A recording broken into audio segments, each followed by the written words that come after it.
ənənəvi şəkildə. A-dan başlayaq. A-da buna qədər Zirə və Nebula qərarlaşmışdı. Üçüncü komanda Ərkivan Masallı. Cənub təmsilçisi Ərkivan Masallı. İndi isə B qrupunun üçüncü kollektivini müəyyənləşdirəcəyik. Buna qədər Pestəliləri və Qəbələnin adı çıxmışdı bu komandada. Yaxınlaşırıq. Komandalarda, iştirakçı komandalarda həyəcanlıdır. Çünki qruplar üzrə sonuncu kollektivlərin adını aydınlıq gələcək. Bəli, artıq keçirik dördüncü komandalara. E qrupunun sonuncu kollektivi kim olacaq?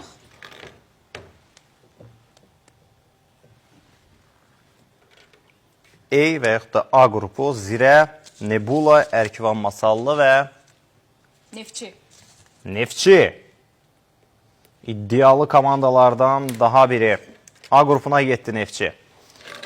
B qrupuna keçid alırıq. Burada da sonuncu